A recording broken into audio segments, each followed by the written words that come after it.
Eso dice mucho. Oye, muchas gracias por andar por acá, participando No, también. al contrario, gracias a ustedes por invitarme. Qué chido. ¿Hoy tuviste que ponerle pausa a tus, clases? ¿O cómo te organizaste con eso? No, hoy tenemos una pausa, o sea, hoy no hay clase. Ah, mira, coincide. Sí me habías comentado que hay unos días que Sí, descansan y luego le siguen. exacto. Cuando terminamos un módulo y vamos a empezar otro, descansamos el sábado siguiente. Mm. Mm. ¿De cuántas sesiones es antes del descanso? O sea, ¿cuántas sesiones hacen? Ah, 4 o 5, depende del mes, ¿no? Ajá. Ah, está bien, está bien. Sí, sí. Por acá, esta es nuestra quinta sesión también. Ah, Vamos a tener 2 sábados de no vernos mm, y luego ya otra vez retomamos con 4 sesiones más y ya termina. ok. Entonces ¿Estás, es muy parecido. estás cansado? No, fíjate que no. Ajá, Cada sesión es diferente, claro. eh, pero todo bien, ¿eh? Sí, todo bien. Hola, José. Hola Carlos. ¿Qué hubo?les? Hola, Por, buenos días. por acá ya andan llegando los participantes. Ujú. Les apuntades. Sí. Súper. Bueno, nos vamos a dar unos minutitos. Digo, todavía alcanzo a ir a hacer aquí un pendiente y regreso de volada. Ahí venimos. Claro.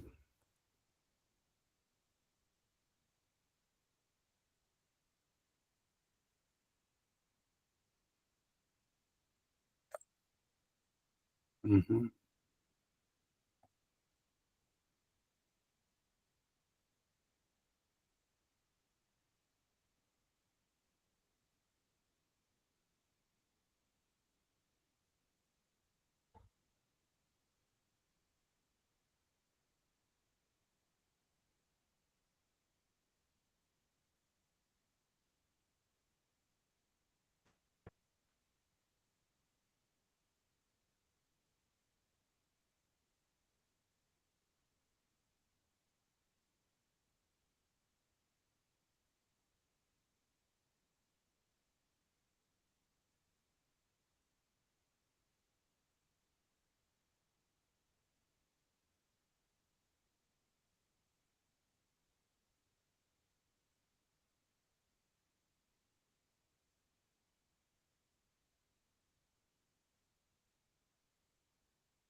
Hola, hola.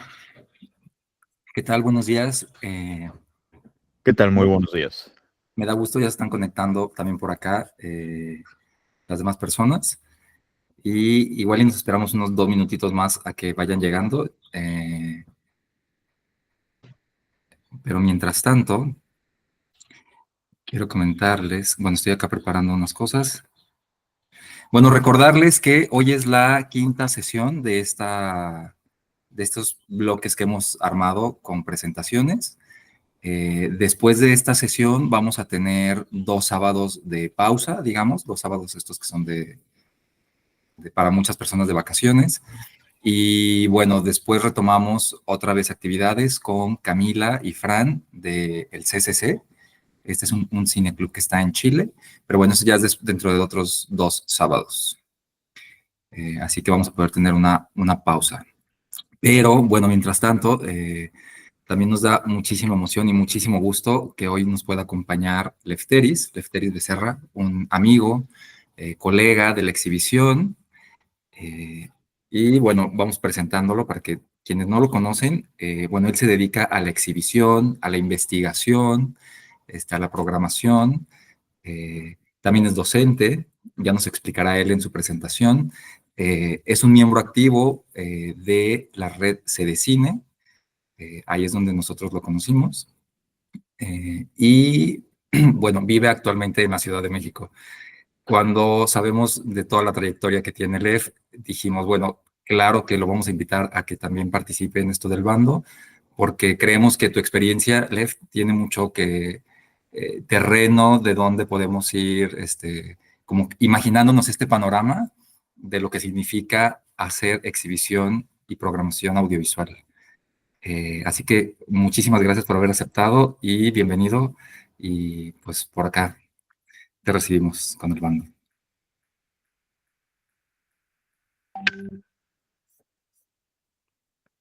Hola, es que genial tener a Alf.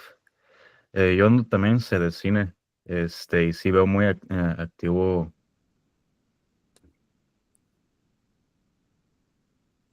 Sí, Lev siempre es de los que anda ahí mandando mensajes de, oigan, ya se enteraron de esta noticia, ya pasó esta política, ya surgió esto. Entonces, sí, tienes el radar muy prendido siempre, Lev.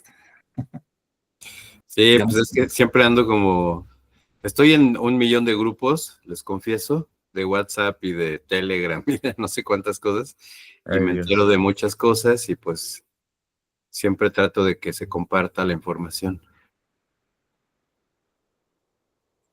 Y bueno, el título de la charla de hoy es Cine y Geopolítica, el orden del mundo y las pantallas.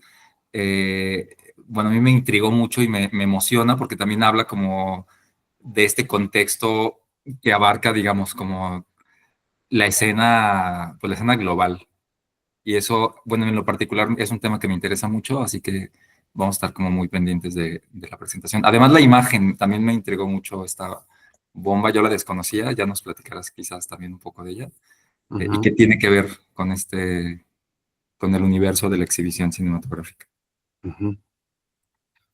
¿Quieres que comience ya? Déjame nada más dejar de presentar. Tú me dices cuando, Sí, por pues favor. mira, igual tenemos, recordarles también que esta charla queda grabada. Entonces podemos participar, digo, podemos iniciar ya sin ningún problema, ¿va? Y bienvenidas y bienvenidos a los que se acaban de unir. Vale, Gracias, pues muchas Carlos. gracias, Carlos. En primer lugar, a ti y a América por la invitación a ser parte de esta iniciativa que me parece muy interesante. Yo he estado siguiendo un poquito como he podido, que ha sido muy escasamente porque tengo poco tiempo para disponer de otras actividades que no sean laborales, pero he seguido 2 de las sesiones que ya celebraron ustedes. La primera, ahora no me acuerdo de qué fue. Recuérdame, Carlos, de qué fue la primera. Iniciamos con Carolina, de Ellas Dirigen, es un Ah, claro, cineclub. porque Es estábamos con lo del ayer. 8M, ¿no? Sí, justamente. Ajá, sí, sí, sí.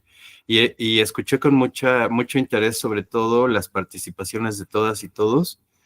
que propusieron muchas programaciones y películas y pues, como conceptos muy interesantes para la programación de ese tipo de cine, ¿no? Y después, el sábado anterior, escuché a América hablando sobre programar para la infancia, ¿no? Y también estuvo muy, muy chido. No pude participar porque pues estaba haciendo otras cosas al mismo tiempo, pero pues sí, yo también, o sea, pensé en las preguntas que hacía América, por ejemplo, esta de qué película viste de niño que te haya impactado, ¿no? Yo en mi mente la iba respondiendo. Y bueno, pues, bueno, armé una presentación para que no sea tan aburrido nada más verme a mí o escucharme. Entonces, si quieren, la comparto. Y la idea es que sea una charla, pues, entre colegas que nos dedicamos a la exhibición alternativa y por lo tanto también a la programación, porque la exhibición, pues, pasa necesariamente en primer término por la programación. Y pues yo, cuando me invitó Carlos, él fue muy generoso y me dijo, pues, ¿de qué te gustaría hablar? Y pues como que él también ya identifica un poco como cuáles son las líneas que más me interesan a mí, que tienen que ver con, por ejemplo, con las políticas públicas que se aplican en México a la exhibición y al cine en general, ¿no? Pero en específico a la exhibición. Y también me interesa mucho, pues, digamos, la perspectiva de ese tipo de temáticas, pero desde los derechos del público, ¿no? Porque lo que estamos acostumbrados a oír siempre es a la industria defenderse a sí misma, ¿no? Y empujar sus intereses y sus objetivos. Pero generalmente, al que nos dedicamos a la exhibición alternativa, pues no nos toca nada de eso, ¿no? Nos toca más bien ser como amenazados por esos intereses y por esas cosas que ellos empujan como industria, ¿no? Por ejemplo, los derechos de autor. En cambio, si tomas la perspectiva de los derechos del público, pues la cosa se vuelve muy diferente, porque adoptas una visión ciudadana, una visión de derechos, ¿no? De derechos que no tienen que ver con lo económico, sino con lo cultural, con la educación, con la información, por lo menos en México. Pero pues más o menos creo que empata con la situación en muchos de los países latinoamericanos. Entiendo que muchos y muchas de ustedes son de otros países de Latinoamérica y eso me entusiasma mucho también. En fin, entonces me propuso Carlos, pues de lo que tú quieras hablar, por ejemplo, me dijo de eso, ¿no? Y entonces, pues pensé que sí, o sea, en realidad sí, llevo mucho tiempo de dedicarme a leer cosas sobre eso y tal y cual, pero también desde hace mucho tiempo soy un seguidor, digamos, de lo que sucede en el mundo a nivel geopolítico, ¿no? Y, o sea, un interés que yo tengo quizás más profundo, se podría decir, de que mi pasión por el cine es mi pasión por la política. Y pues yo he sido activista, he sido participante de muchos procesos en México y en otras, en regiones de México también, haciendo política, ¿no? O sea, interviniendo directamente organizado, obviamente no yo solo, desde luego, y no desde la política profesional, no desde la política de los partidos políticos y ese tipo de cuestiones, sino más bien ejerciendo la política ciudadana, ¿no? La acción ciudadana para defender pues lo que a veces identificamos como o podríamos identificar como el bien común. Y entonces pienso que esa propuesta de Carlos original, a partir de la lectura que él hace de mis intereses, pues tiene una base anterior que es la política. Y ahora están pasando tantas cosas en el mundo a nivel internacional que yo estoy clavadísimo, la verdad, les confieso, leyendo noticias y escuchando análisis de geopolítica. Y pues identifico que estas cuestiones con las que estoy iniciando la charla, de las políticas culturales cinematográficas en México, están atravesadas sí o sí por las cuestiones geopolíticas. Entonces, pues más bien preferí proponer eso, ¿no? Y me preguntó Carlos, pues, ¿qué imagen podríamos ilustrar? ¿Con qué imagen crees que podríamos ilustrar tu charla, y entonces le dije, pues con el misil hipersónico Oreshnik que Rusia acaba de estrenar en la guerra contra Ucrania, ¿no? Que en realidad es una guerra proxy. No sé si han escuchado ese concepto. Les pregunto. ¿Alguien ha escuchado el concepto de guerra proxy? Que es lo que muchos analistas interpretan que está sucediendo desde hace 3 años en el territorio ucraniano. O sea, muchos lo identifican y lo califican como una invasión de Rusia a Ucrania, pero pues en realidad eso no es así. En realidad eso es, y también mucho de lo que sucede en el terreno político pasa por cómo nombramos, ¿no?, las cosas. Y creo que es interesante usar ese tipo o por lo menos conocer esa nomenclatura que utilizan analistas geopolíticos, como este que le estoy diciendo de guerra proxy. Una guerra proxy es una guerra que se libra en un territorio diferente al de las naciones confrontadas y que se realiza mediante intermediarios. Entonces, en este caso de la guerra entre Rusia y Ucrania, en realidad esa guerra es una guerra que se está librando entre la OTAN y Rusia. Pero la OTAN no está poniendo a sus soldados en primera fila, sino que está utilizando al ejército ucraniano y también a su territorio para que ellos se hagan cargo de los costes de la guerra, sobre todo los humanos, pero no nada más. Pero pues en realidad es una guerra librada entre la OTAN y Rusia, ¿no? Que no sé si ustedes han escuchado seguramente sí lo han escuchado, pero les pregunto más bien si saben lo que es la OTAN.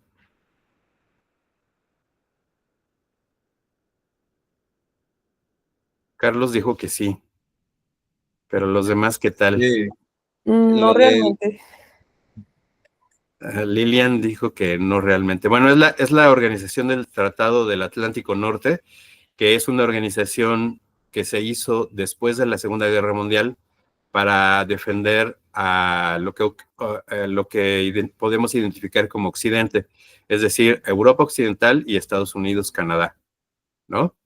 Entonces, digamos, los que ganaron la guerra del bando aliado, pero de Occidente, se conformaron como la OTAN, sobre todo con la perspectiva de que ya se perfilaba desde tiempo atrás, pues una confrontación ideológica muy fuerte entre los soviéticos y Occidente, o en términos más a la mano, digamos, entre una visión política de izquierda y una visión política de derecha, ¿no?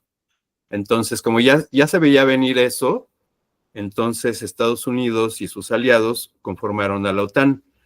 Y la guerra con Ucrania es básicamente porque la OTAN está desde hace tiempo coqueteándole a Ucrania para que sea miembro de la OTAN. Pero el problema con eso es que la frontera de Ucrania en el norte es muy amplia con Rusia. Y no solamente estamos hablando de una frontera, sino que estamos hablando de un mundo cultural, ¿no? O sea, como ustedes deben de saber, Ucrania perteneció a la URSS, o sea, la Unión de Repúblicas Soviéticas, Socialistas Soviéticas. El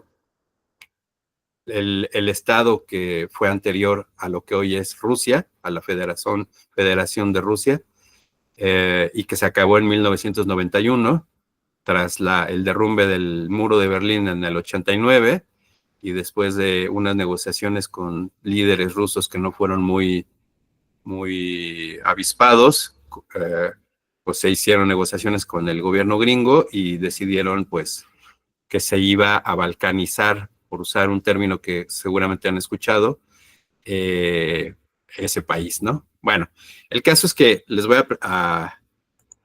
después de esta larga introducción, les voy a compartir una presentación.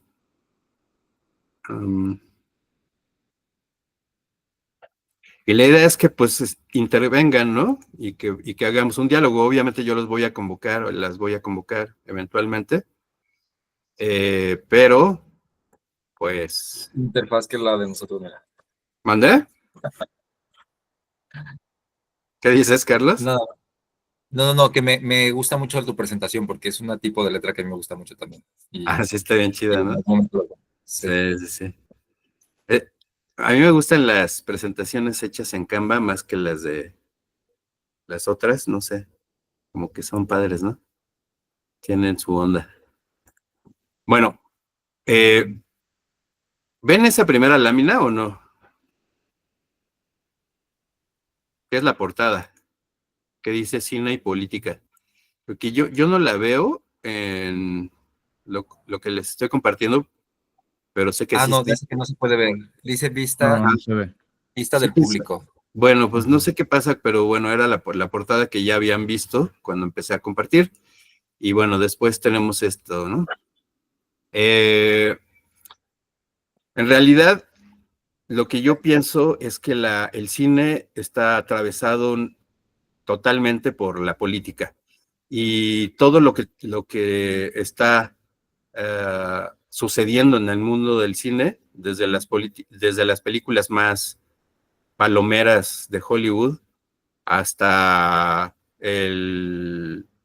hasta la serie más incendiaria que puedan imaginar, como por ejemplo una que le compartí de forma reciente a Carlos, dirigida por un director de origen caribeño. Él es de Haití, se llama Raúl Peck, y la serie se llama Exterminate All the Brutes, o sea, aniquila o elimina a todos los salvajes, algo así. Creo que se tradujo de esa manera. La pueden ver en la plataforma si es que tienen acceso a esa, se llama Max, ahí la pueden ver. Pero también, y eso es otra cosa que yo les quiero decir, pues yo soy un practicante de la cultura libre, y entonces les propongo que si les interesan estos materiales, puedo hacer un canal en Telegram en donde yo ponga todo eso y pasárselo a Carlos y que él se los pase a ustedes si es que les interesan estos temas también. Bueno, algunas de las dimensiones políticas del cine más evidentes son las que están en esta lámina, ¿no? La propaganda, la ideología. Perdón, un Sí, paréntesis. sí. Hay una ventana que está en tu pantalla. No Ah, sé que si no tú la deja ves. ver. Sí, no sé si te aparece también a ti y dice vista del público. Ah, sí, sí, ¿No te sí, aparece? perdón. Sí, sí, sí. Puedes ponerle o ahí o en la... Ok, si quieres así. Ajá, así ya la vemos. ¿Tú también ves o tú Sí, no nos ves? yo sí, yo sí. Genial. Entonces ya Pero a ver, podemos ver. déjame ver. Es que aquí tengo que hacer una operación antes. Pero sí, Ya, sí, si le Carlos. das en la... Ahí ya se ve. Listo. Ajá, Ya la vemos. gracias. Gracias. Y entonces les decía, bueno, estas 6 componentes son componentes para mí muy evidentes de cuestiones políticas que atraviesan al cine, ¿no? Ah, la propaganda, pues creo que es una de las cosas más evidentes, ¿no? Si queremos hablar de política en el cine o de la relación entre el cine y la política, pensando nada más, por ejemplo, en el cine que se hizo en la década de los 30, cuando el cine se volvió un instrumento de comunicación masiva, pero para fines propagandísticos. Por ejemplo, las películas que hizo Leni Riefenstahl, ¿no? Para el régimen nazi, ¿no? El triunfo de la voluntad, Olimpia y algunas otras piezas de esa misma calaña. La ideología también, ¿no? La ideología está presente en todas las películas, no hay películas sin ideología, y muchas veces incluso de lo que se trata el cine es de que esa ideología esté, vamos a decirlo así, transparente, ¿no? O sea, es decir, que no te des cuenta de cuál es la ideología que está atravesando a la película. Y se te intenta convencer de los valores y de las ideas y de las actitudes y acciones que acompañan a esa ideología o que están sancionadas positivamente por esa ideología. Pero muchas otras sí manifiestan de una manera transparente su ideología, o sea, transparente en el sentido de que las explicitan, ¿no? Una cosa es la transparencia que quiere ocultarlo y otra es la transparencia que lo explicita, que lo vuelve visible, ¿no? Una estrategia común en Hollywood es hacer de todo esto algo invisible, ¿no? Mientras que la estrategia de quienes usan el cine como un arma de guerra, un arma de lucha, que sería la definición o el sexto concepto de esta lámina, el cine militante, más bien lo que se pretende allí es, al contrario, ¿no? Hacerlo visible, ¿no? Y combatir, digamos, frontalmente a la ideología enemiga o contraria, ¿no? La otra es la dimensión histórica, que pues la dimensión histórica también tiene varias modalidades que ahorita podemos platicar de ello, pero bueno, otra es la geopolítica, otra es la geoeconomía y por último, que ya mencionaba yo, el cine militante. No sé si esto les suena algo y si ustedes están preocupadas, interesadas, preocupados, interesados por estas cuestiones políticas, si ustedes han programado cine político y si, bueno, ¿qué opinan de esto? ¿Qué pasa con sus cineclubes y la política? Cuéntenme. ¿Quién se Sí, anima? mira, bueno, ya estoy participando, ¿no? Yo una vez presenté un documental, Aida Sí. Returns, que es en favor a la franja de Gaza. Ajá, Y estuvo muy interesante la participación, ya que hubo mucha gente interesada en apoyar el punto de partida de Palestina, pero también mi cineclub se encuentran justamente entre México y Estados Unidos, ¿no? Es decir, Tijuana. Entonces, pues órale. está un poco complicado hacer llegar la información hacia Estados Unidos. Ajá. La censura pues justamente de las palabras clave de guerra en Palestina. Entonces, Ajá. sí, estuvo muy interesante como ver esa dinámica y y bueno, la finalidad, para no hacerse las largas, la exhibición se hizo porque en Palestina está en guerra y era muy complicado ya hacer las exhibiciones en ese país. Entonces estaban haciendo estas presentaciones de forma internacional e itinerante. Entonces, pues agarrando como esta red, ¿no? Mm, y te sumaste por esa vía, ¿no? Claro, claro. Súper. ¿Y te interesan los temas políticos? Disculpa que no te diga tu nombre, pero es que no puedo, creo, abrir al mismo tiempo la pestaña de la reunión. ¿Me podrías decir tu nombre? Mi nombre, mi nombre es Leonardo, mi proyecto es Duocine. Sí me interesan los temas políticos. Creo que desde hace un tiempo me ha llamado mucho la atención pues el tema de la migración aquí en México, sobre todo pues, insisto, el tema de la frontera, Claro. pues llega mucha gente de muchas partes del mundo. Entonces se aprecia mucho que pues de cierta forma pues los contrastes, ¿no? De socio políticos, ¿no? De otros países, sobre todo, pues de los que más necesitan oportunidades laborales. Entonces, sí me interesa ver cómo ese movimiento, además, pues ver lo que es afuera de este país, pues sí afecta directamente al cine y cómo lo vemos, cómo lo exhibimos y cómo lo programamos en general. Uh-huh. Muchas gracias, Leonardo. ¿Alguien más que quiera compartirnos su perspectiva, si su práctica cineclubística tiene relación con la política? Adelante, gracias. Perdón, un paréntesis. Puedes dejar, si quieres, para que tú también puedas vernos y veas el chat y las conversaciones, si pones ¿Dejo tu de compartir? pantalla no en completa, o sea que sí podamos verla, pero si quieres, para que también nos veas, porque hay manos levantadas, etcétera, Sí. puedes poner tu presentación de Canva y ahí la vamos viendo, si te parece bien. Sí, Y listo, Ana. ya vi que sí puedo hacerlo. Te escuchamos, Ana. Sí. Pues mi cineclub es universitario, entonces Ah, siempre he tratado de incluir la política más que nada porque vi como estrategia invitar a las carreras tipo de relaciones internacionales, derecho y de ciencias políticas para que hubiera más asistencia en el cineclub. Entonces siempre he tratado de hacer ciclos, más que nada a mí me interesa mucho el cine antiguerra, entonces es la manera en la que yo he programado pues política y también mi cineclub tiene como mucha colaboración con el consulado francés en Monterrey. Entonces, siempre nos vamos como por la vía política o internacionalista. muy bien, muchas gracias, Ana, qué interesante. Humberto, adelante. Sí, en estos últimos años, en los dos proyectos en los que colaboro, Habitar el Cine, que es un festival, y los Cineencuentros, que es una muestra mensual. Déjame ver si puedo prender la cámara también para que me vean.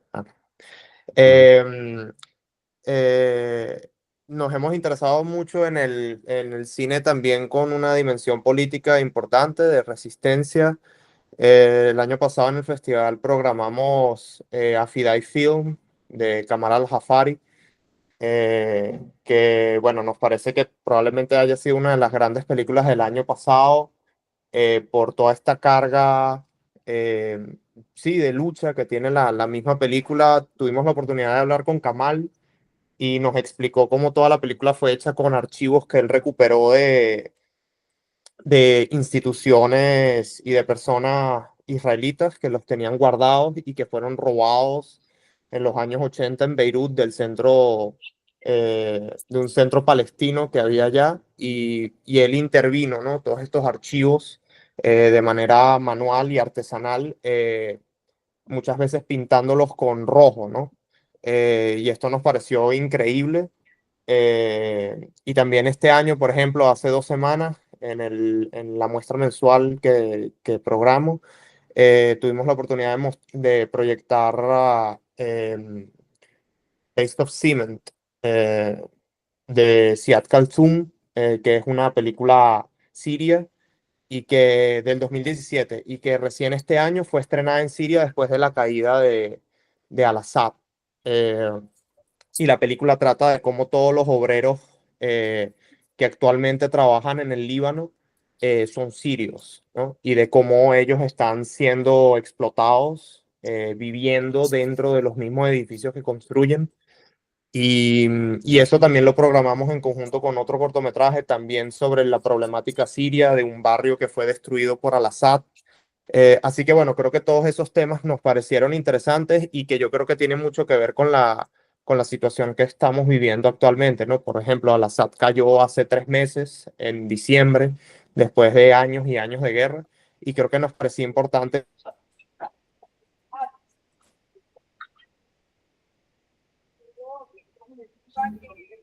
A mí se me congeló la imagen de Humberto y lo dejé de escuchar. ¿Ustedes también? Sí, también pasó lo mismo. Uy. ¿Y saben ustedes en qué país está Humberto? En Venezuela, en Caracas. Su festival está en Pues Caracas. imagínate. Uno de los epicentros políticos del mundo, podremos decir. Celeste, mientras que Humberto regresa, si quieres ir participando, adelante. Hola, Hola. ¿cómo va? Acá estoy caminando por la calle, estoy en Buenos Aires y los venía escuchando. Quería mostrarles un videito, pero no termino de saber cómo hacerlo, así que bueno. Yo trabajé muchos años en un cine que está ubicado en lo que fue un centro clandestino de detención de la última dictadura militar en Argentina. Entonces, medio que el cine político fue siempre uno de los pilares de nuestra programación.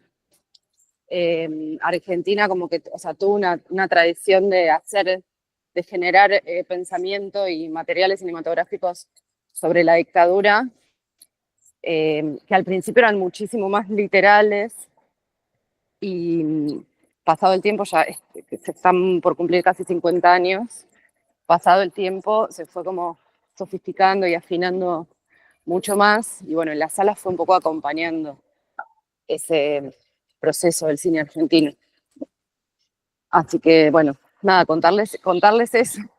Y en estos momentos que, bueno, estamos padeciendo gobiernos muy negacionistas, ¿no? Como, bueno, de hecho el espacio está cerrado en este momento, está cerrado desde enero sin perspectivas a volver a abrirse.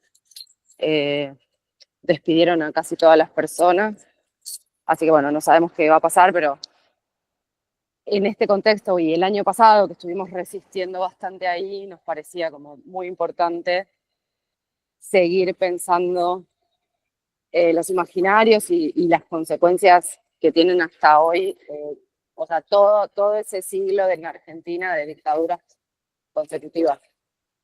Así que bueno, era medio contarles eso. Les quería mostrar por dónde estoy caminando, pero no sé cómo hacerlo desde el celular. Muchas gracias, Celeste. Qué genial eso que cuentas del cine que fue un centro de tortura de la dictadura, está brutal.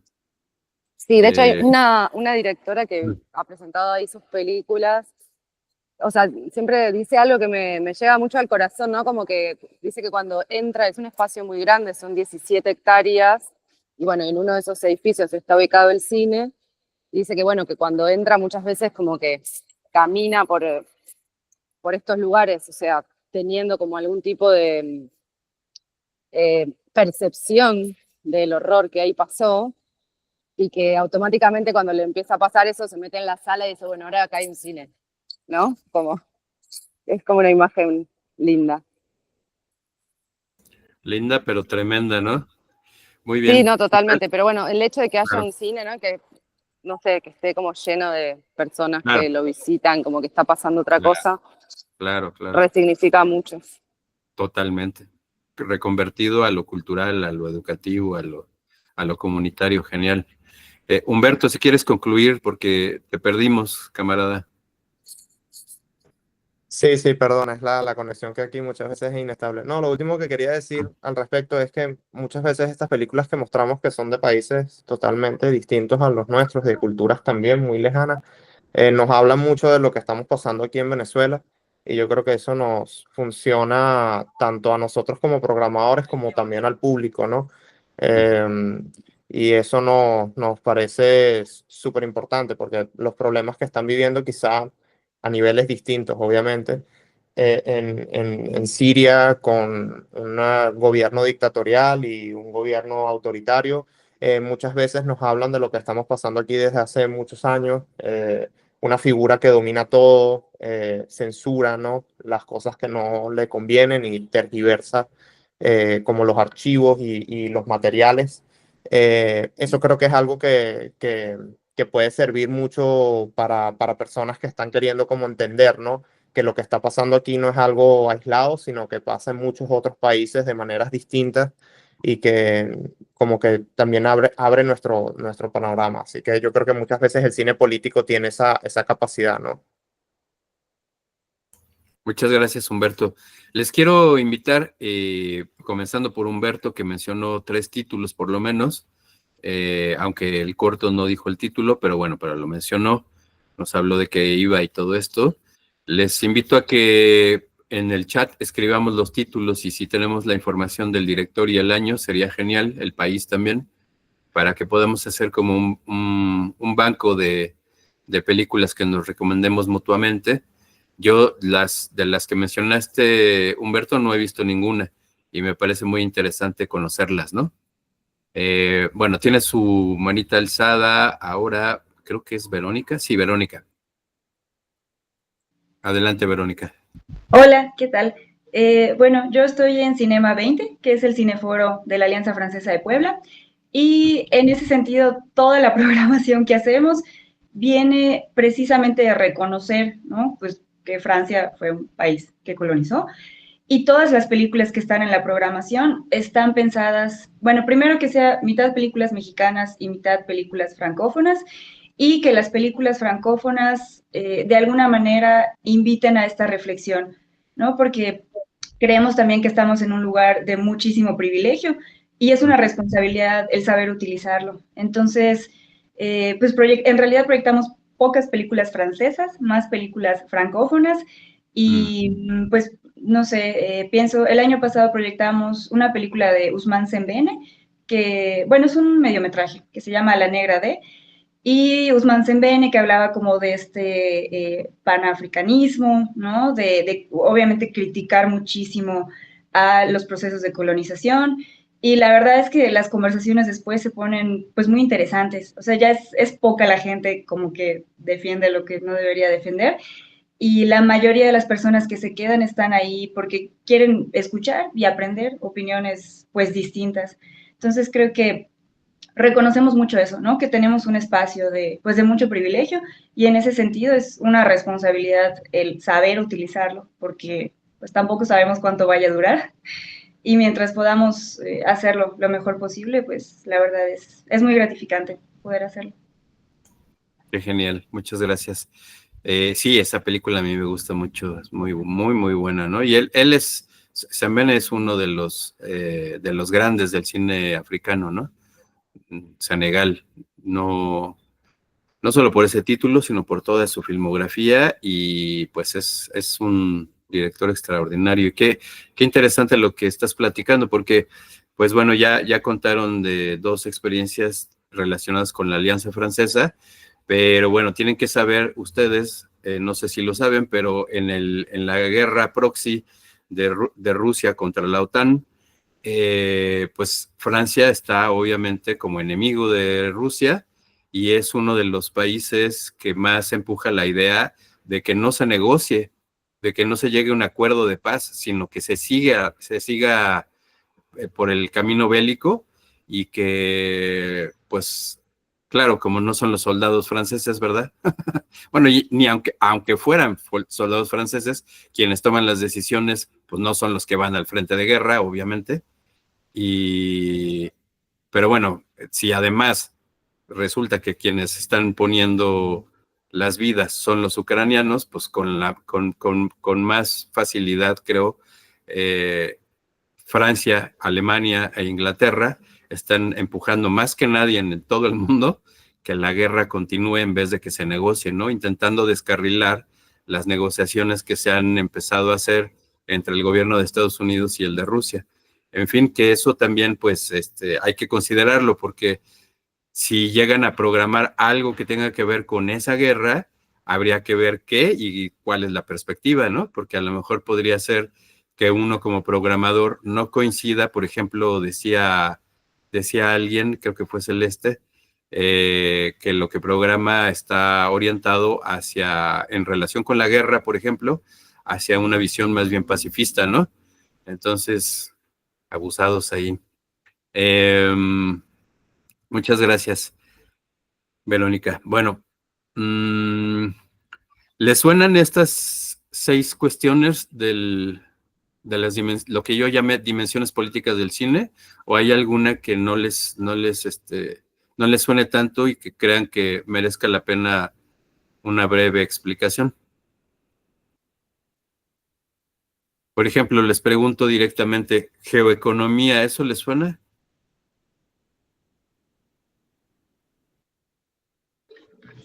No exactamente. Geoeconomía, ¿cómo esto, te pregunto a ti directamente, Sí.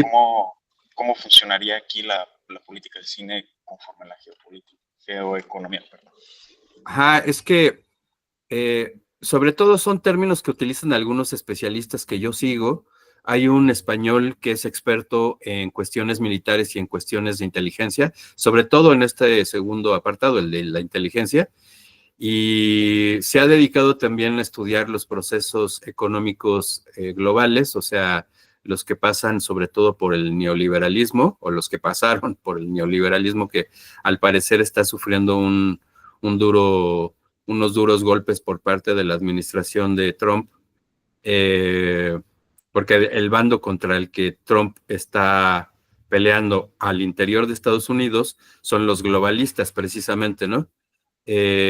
Bueno, voy a leer lo que escribió Ana para incorporarlo al diálogo que estamos teniendo. Dice, sí, mi novio trabaja en el consulado, por eso estoy muy familiarizada con términos internacionalistas. Pues qué bien, qué chido.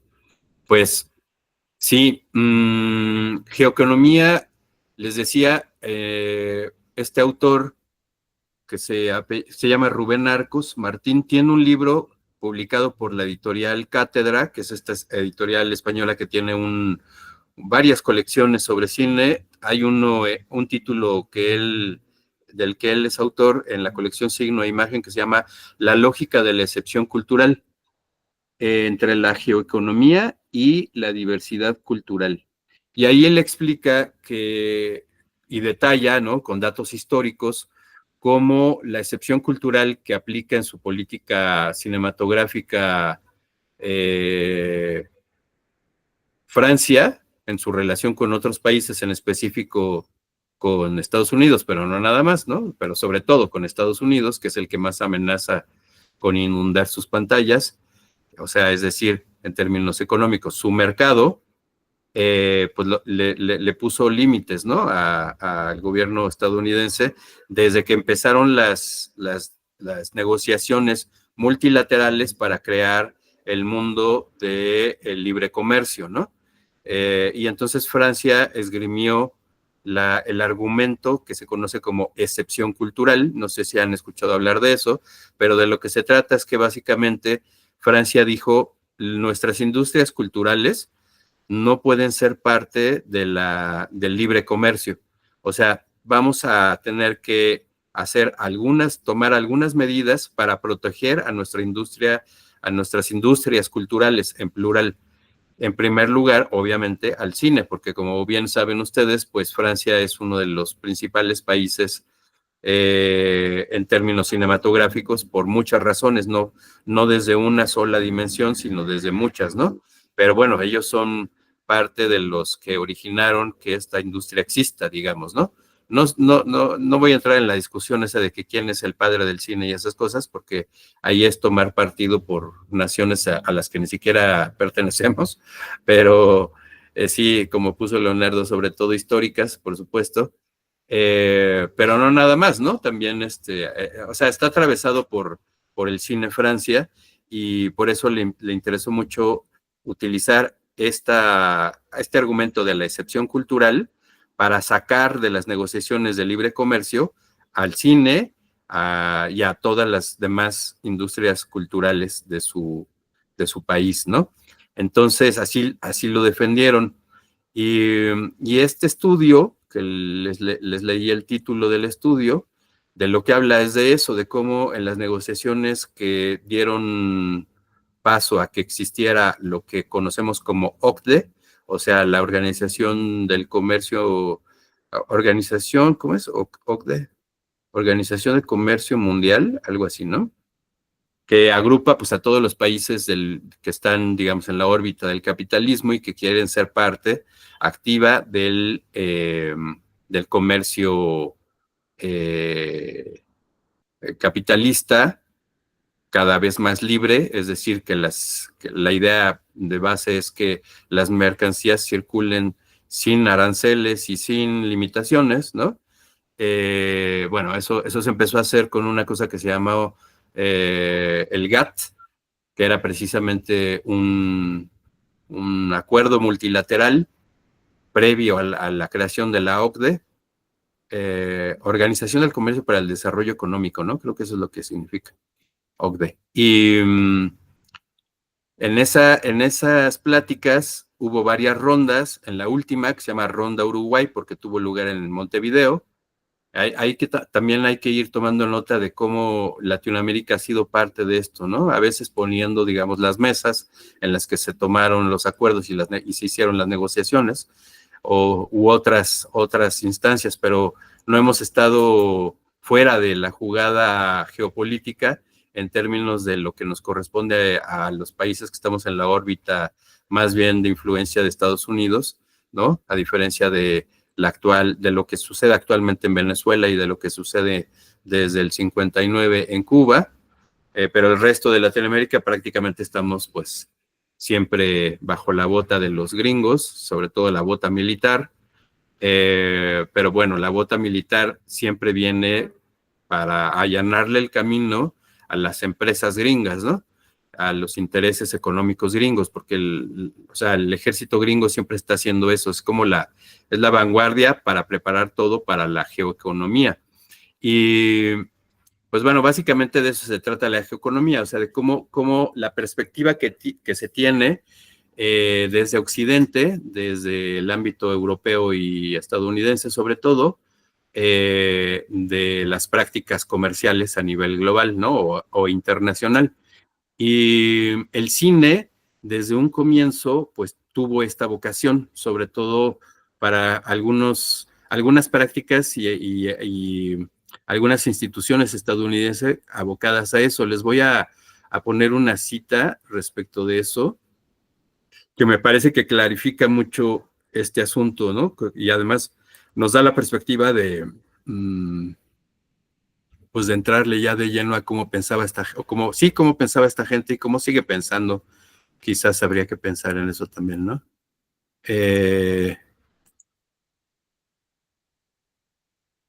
Ahí está. ¿La ven? Bueno, tal vez no, ¿eh? No, estamos viendo tu pantalla de Ah, naranja. qué raro que no cambie. Bueno, a ver. Ahí está, ya cambió, ya cambió. Ah, se demoró tantito, pero ahí está. Bueno, esa cita la voy a leer, es de este libro que le cité. Dice, en julio de 1926, tomen nota del año, 26, se establece un departamento especial dentro del Bureau, esas siglas significan Bureau of Foreign and Domestic Commerce, o sea, algo así como el Departamento de Comercio, la Cámara de Comercio, dedicado a la industria cinematográfica, la Motion Picture Section, o sea, la sección de películas, ¿no? O la sección cinematográfica del Departamento de Comercio. La producción de inteligencia económica relativa al comercio de películas cinematográficas es una actividad gubernamental que tiene su fundamento en el reconocimiento del papel que desempeñan las películas para el conjunto de la economía norteamericana, especialmente su importancia en la expansión del comercio exterior. Las películas funcionarían como poderosos caballos de Troya comerciales, mostrando a los espectadores de todo el mundo los productos de las empresas de Estados Unidos. Al consumo de entretenimiento le seguiría el consumo de otros bienes y servicios mostrados premeditadamente, o no, en las imágenes en movimiento proyectadas en las salas de exhibición. Y ahí después pues puse la referencia del libro por si a ustedes les interesa, pues que lo puedan buscar y lo puedan consultar. Es un libro realmente espléndido que habla pues de esta cuestión, ¿no? Y como pueden ver, pues la concepción que tiene, que nos presenta Rubén Arcos, que en realidad es retomada casi literalmente de gente que estaba trabajando dentro de esa sección cinematográfica del Departamento de Comercio, que es una instancia federal del gobierno estadounidense, o sea, que opera para lo federal, pero también para lo internacional, pues tenía esta concepción, ¿no? De hacer política para empujar sus películas en todas las pantallas del mundo, tanto como fuera posible, con el propósito de que eso, ¿no? De que las películas mismas se convirtieran en un caballo de Troya para para toda su economía, para todos sus productos, ¿no? Pero bueno, también esta es otra de las dimensiones que ya les apuntaba yo en esta segunda lámina, ¿no? La de la ideología. O sea, es un caballo de Troya el cine en términos económicos, de esto que estamos hablando de la geoeconomía, pero también lo es en términos ideológicos, ¿no?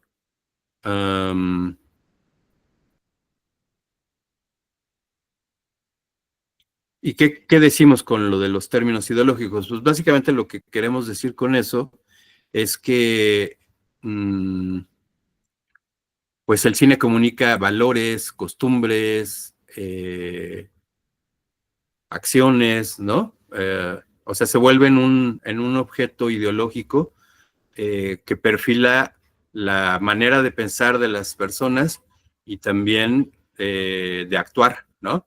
Y pues esa es una de las dimensiones políticas más importantes del cine, ¿no? Aun cuando les decía, el cine no tenga necesariamente el tema político, ¿no? Puede ser cine incluso que consideremos, digamos, familiar. Vamos a poner por caso El Mago de Oz, pero resulta que el creador de la novela original, por ejemplo, era un supremacista gringo, ¿no? Eso aparece muy claramente en la serie de Exterminate All the Brutes de Raúl Peck que acabo de citar anteriormente. Bueno, les voy a mostrar ahora la siguiente lámina. Bueno,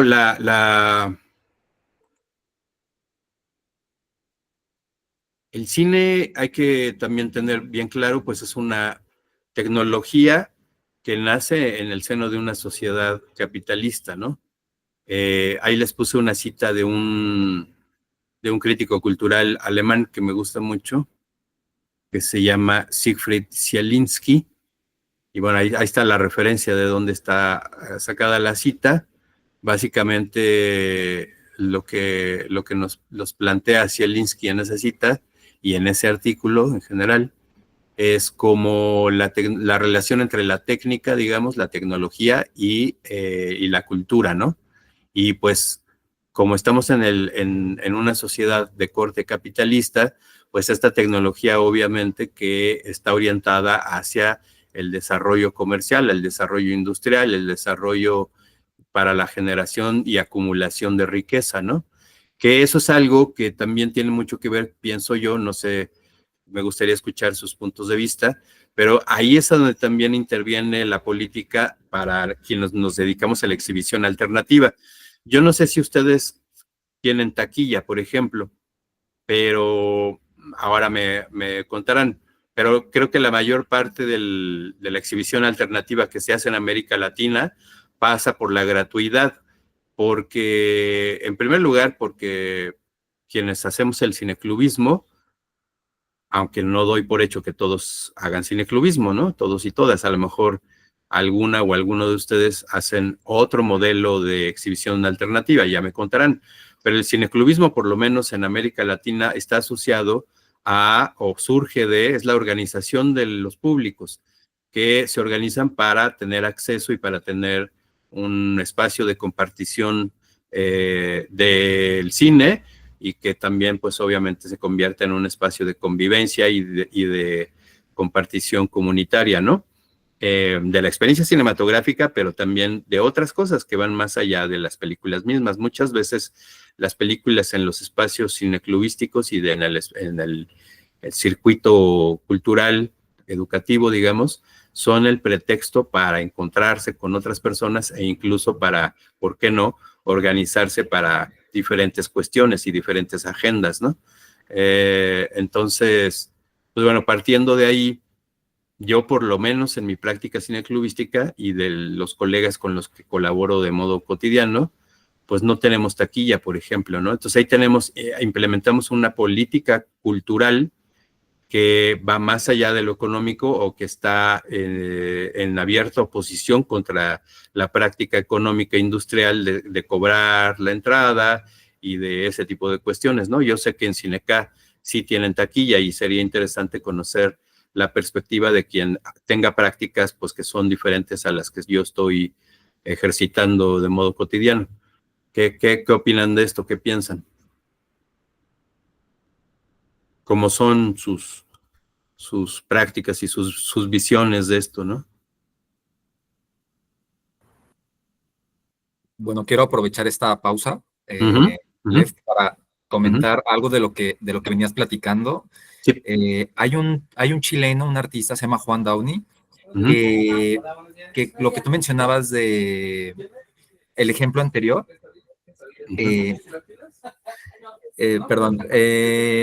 él ilustra mucho, bueno, tiene unos textos, él se fue al Amazonas y llevó unas cámaras, hizo unos experimentos para comprender lo audiovisual, pero él mencionaba que, por ejemplo, en el cine de Estados Unidos, en una época, todo ocurría dentro de un coche. O sea, si querías enamorar a tu chica, para empezar, ¿no? El heteropatriarcado. Sucedía dentro del coche. Si querías o el cigarro, cómo el vehículo y los cigarros es algo que el cine nos lo mostraba todo el tiempo, todo el tiempo, todo el tiempo.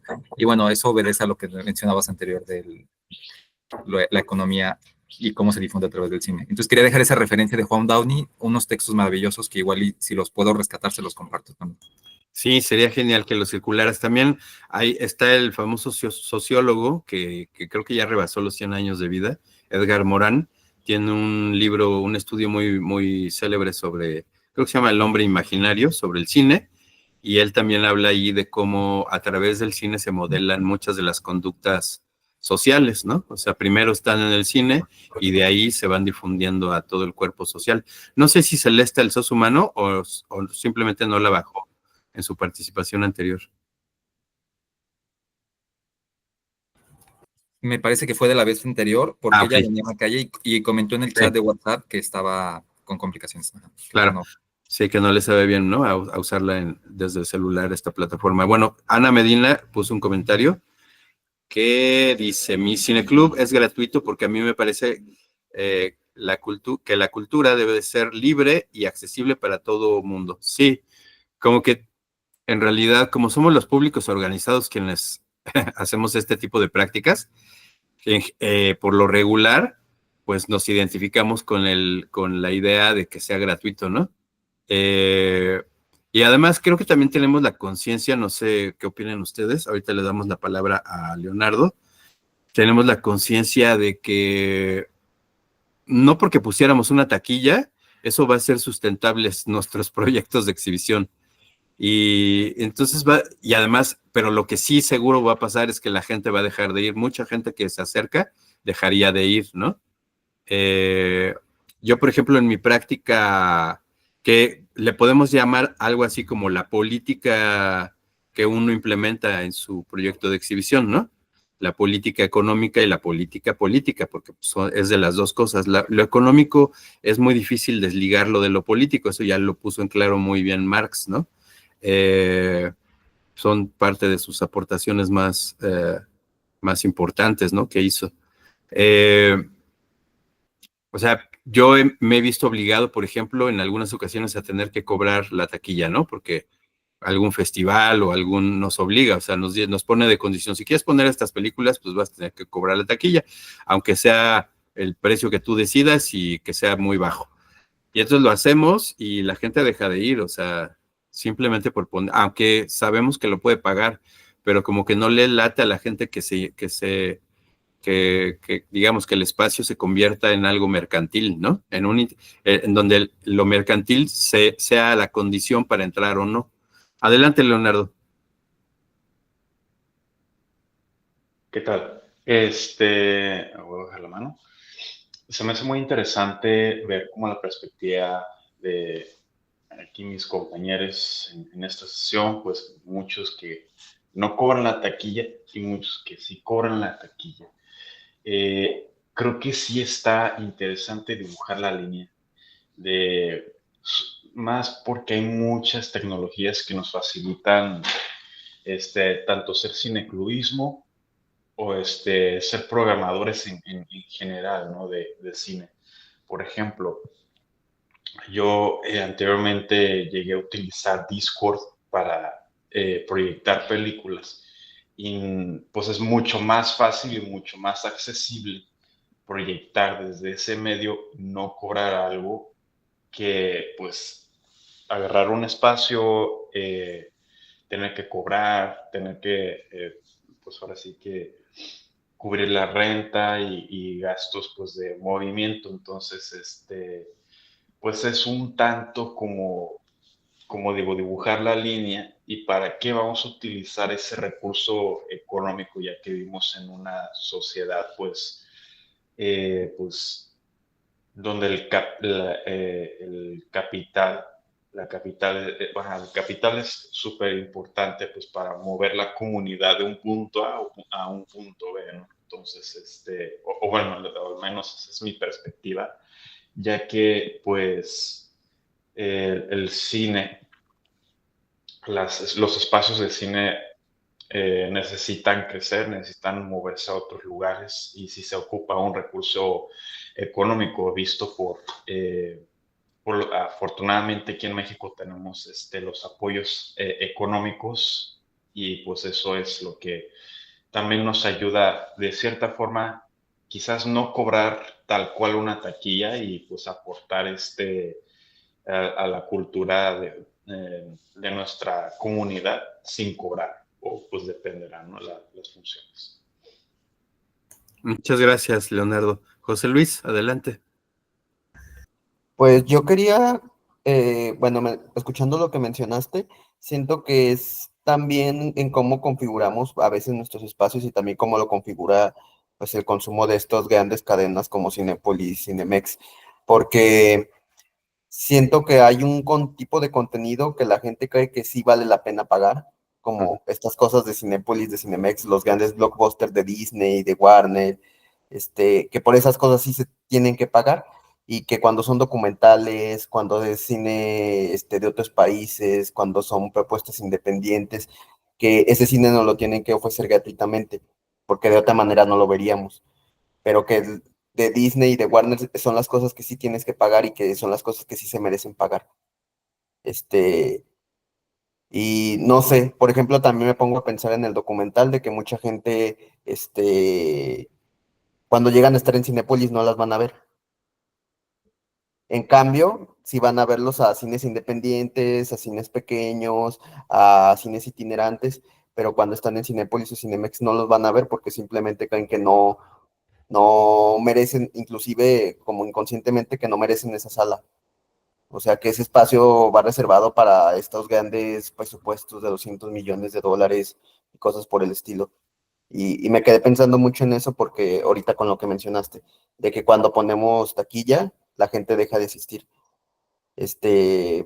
Por una razón como que el hecho de que vean estos cines multiplex dentro de las salas comerciales enormes, con presupuestos enormes, y estas salas VIP y demás, les hace creer que hay una jerarquía en cuanto al cine, que hay unas que sí merecen el dinero del espectador y otras que no, otras que son un bien cultural que tienen que proporcionarte, que es algo que tiene que asegurarse el Estado, tiene que asegurarse, no sé, alguna institución cultural que te lo brinde, y el otro es un lujo que se tiene que pagar. Muchas gracias, José Luis. Adelante, Carlos. Bueno, le pusiste el dedo en la llaga, Lev, porque sí me parece que es un tema sumamente a debate y, y político, como dice América, que también anda por aquí escuchando. Bueno, la experiencia, por ejemplo, en Cineca, que somos un proyecto autogestivo y que eso nos hace que sea una labor muy compleja y complicada y de resistencia permanente. Pero, por ejemplo, nosotros tenemos que pagar una renta, tenemos que pagar aire acondicionado, tenemos que pagar agua, luz, etcétera, internet, que si no tuviéramos una taquilla que tengamos que, con la cual sostener, digamos, toda la operatividad de la exhibición, pues no sucedería el Cineca. Y creo que algo que podría como ir dibujando este panorama de si cobrar o no, son dos cosas. Una, la diferencia de lo que es lo gratuito y lo que es entrada libre, por ejemplo. Porque gratuito para nosotros es como que no cuesta o que no tiene un valor, pero la verdad es que las cosas sí tienen un valor. Entonces, nosotros en nuestro caso, cuando tenemos funciones de entrada libre, las mencionamos como entrada libre, porque tienes como tú dices, no tienes que mercantilizar el acceso, ¿no? O el ingreso. Pero sí cuestan. Entonces, a alguien lo paga, pero no es que sea gratuito, alguien lo paga, pero tú puedes entrar libre. Eso por un lado. Y por el otro, tiene que ver con el tema de nuestra labor como exhibidores, de defenderla y de darle su lugar. Porque una cosa es, digamos, la distribución y la producción de películas, que en algún momento alguien va a ganar, o seguramente cuando producen, pues ya gana el realizador, quiero pensarlo, porque ya pues cobró sus horas de camarógrafo, de edición, de lo que sea, ¿no? Entonces, digamos, la película en producirla ya se cobró, se costeó. La distribución, que es lo que yo no entiendo a veces por qué cobran, porque hay distribuidoras que nos dicen, pues me tienes que dar una lana por yo pasarte la película, que a veces ni nos pasan las películas, o a veces ni nos pasan los subtítulos, por ejemplo, ni carteles, ni imágenes, ni nada, y quieren que les demos aún así su repartición de taquilla.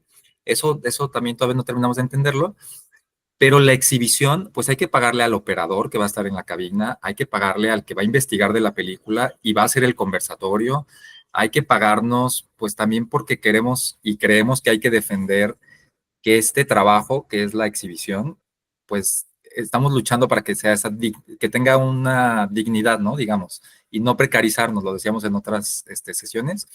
Y eso creo que tiene que ver con la palabra profesionalización, que también tengo un choque porque al decir profesionalización implica que si lo haces profesional, ya lo estás metiendo al circuito económico en el que recibes un monto por hacer ese ejercicio, que tiene que ver con los licenciados, bueno, quienes hacen las licenciaturas, etcétera. Y yo no sé si cabe en ese juego o no la exhibición, pero sí creo que, o apuesto más por lo de los precios justos y no, o sea, no cobrar, no más por cobrar, sino al menos los gastos operativos, digamos. Ujú. Porque sí hay gastos operativos, créanme. No, claro, todos lo sabemos, todos los que estamos aquí sabemos lo que implica hacer una exhibición, es algo muy complicado y muy costoso, ¿no? Muchas gracias, Carlos. Antes de darle la palabra a Verónica, yo quiero comentar que aunque las exhibiciones que hago son de entrada libre, lo que sí hacemos es pasar el sombrero al final, o sea, decimos es de cooperación voluntaria, ¿no? Que es también una estrategia que funciona, pues a nosotros nos funciona. Adelante, Verónica. Ay, hola, está muy interesante esta plática.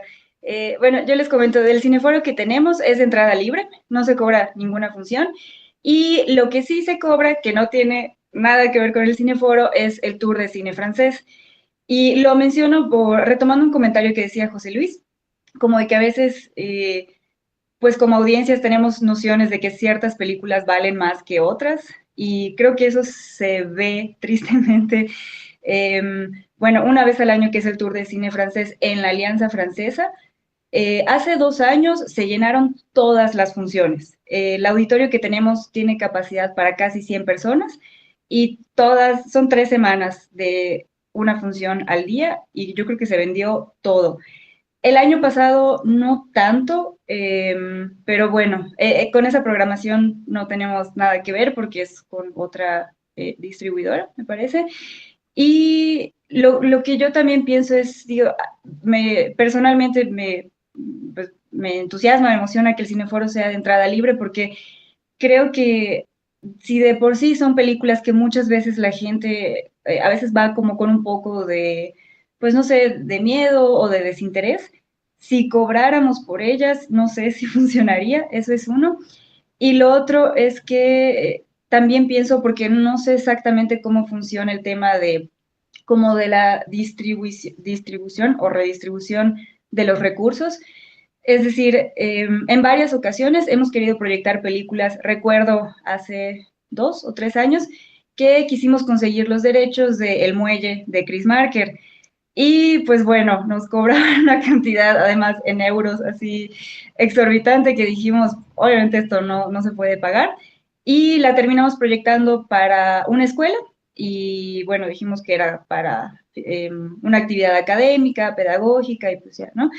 Pero cuando son las proyecciones en la Alianza Francesa, sí pues no sé, me siento hasta mal de hablar y escribir a las directoras, a los directores y decir, pues, como somos instituciones sin fines de lucro, no se puede pagar porque, pues, no sé, personalmente sí pienso como, chin, y todo este trabajo que ya se hizo y la gente que está involucrada, pero no sé, ahorita que mencionaba Carlos, esto de cómo es esta redistribución, ¿no? O sea, no sé, de hecho, qué porcentaje del dinero que se paga realmente va como a los realizadores o a la distribuidora, no tengo idea, pero creo que es un tema muy, muy complejo y que pues sí, vale la pena ponerlo sobre la mesa y también, ya para ir cerrando, como creo tomar en cuenta